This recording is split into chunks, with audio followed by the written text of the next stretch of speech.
हाँ, तो मेरे प्यारे दोस्तों, आप सभी को फिर से एक बार स्वागत है। आप सभी को आज हम क्लास 12th के इम्पोर्टेंस कुछ ऑब्जेक्टिव टाइप्स क्वेश्चंस बताने वाले हैं, जो कि बोर्ड एग्जाम में अधिकतर क्वेश्चंस पूछे जाने वाले हैं।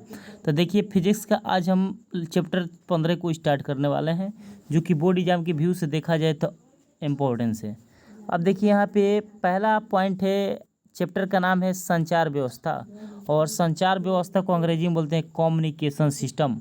अब जरा यहाँ पे समझेंगे कम्युनिकेशन सिस्टम क्या होता है, यानी संचार व्यवस्था क्या होता है। यह एक नेटवर्किंग सिस्टम होता है। संचार व्यवस्था क्या होता है, यह एक ऐसी विधि होती है जिसमें सूचना का आदान प्रदान एक स्थान से दूसरे स्थान तक किया जाता है। जैसे नेटवर्क में क्या होता है, जैसे टावर में क्या होता है, एक टावर यहाँ पे बैठा दिए, दूसरे टावर कुछ डिस्टेंस पे बैठा दिए, तो उसमें क्या होता है, जो नेटवर्किंग प्रॉब्लम होता है एक स्थान से दूसरे स्थान तक क्या हो जाता है, जाता है। तो वो जो होता है वो कम्युनिकेशन सिस्टम के अंतर्गत आता है। तो कम्युनिकेशन सिस्टम क्या होता है, यानी संचार व्यवस्था क्या होता है, जिसमें जो सूचना होता है एक स्थान से दूसरे स्थान तक पहुंचाया जाता है, तब उसको बोलते हैं संचार व्यवस्था बोला जाता है। यानी इसको अंग्रेजी में कम्युनिकेशन सिस्टम के नाम से जानते हैं। क्लियर हो गया।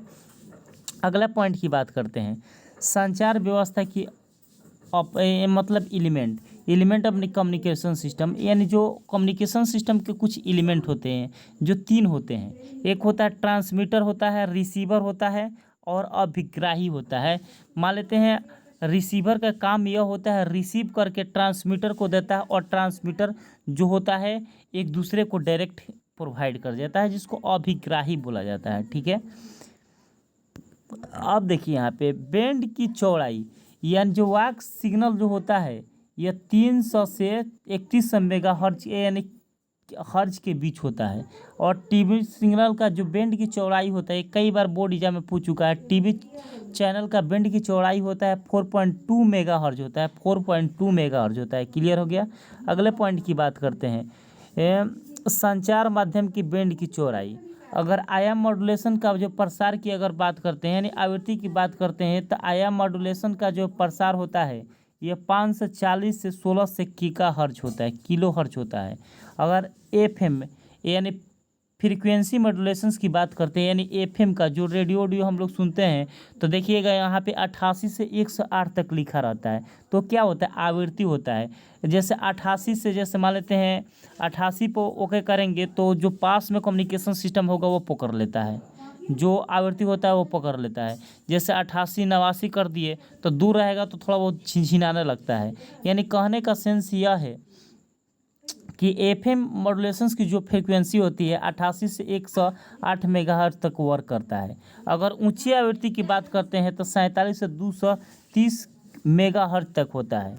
अगर यहाँ पे अल्ट्रा ऊंची आवृत्ति की बात करते हैं टीवी के, तो 470 से 960 मेगाहर्ट्ज होता है। अगर यहाँ पे सर्कुलर मोबाइल का जो आवृत्ति की बात करते हैं, तो मोबाइल का आवृत्ति जो होता है आपका 840 से 935 मेगाहर्ट्ज होता है। अगर यहाँ पे संचार यानी कम्युनिकेशन सिस्टम जो होता है उसका भी कुछ ना कुछ फ्रीक्वेंसी होता है।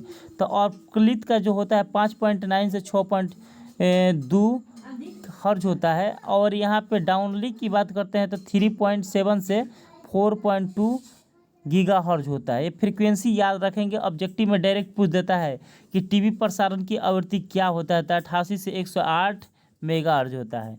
अगर यहाँ पे एम्पलीट्यूड मॉड्यूलेशंस की बात करते हैं, तो देखिए मॉड्यूलेशंस जो होता है 3 प्रकार का होता है। एक एम्पलीट्यूड मॉड्यूलेशन तो होता है जिसको एएम बोलते हैं, एक फ्रीक्वेंसी मॉड्यूलेशंस होता है इसको एफएम बोलते हैं, और एक फेज मॉड्यूलेशंस होता है जिसको पीएच बोला जाता है। ठीक है। तो अब मॉड्यूलेशंस होता है 3 प्रकार का होता है, एम्पलीट्यूड मॉड्यूलेशंस, फ्रीक्वेंसी मॉड्यूलेशन और फेज मॉड्यूलेशंस होता है।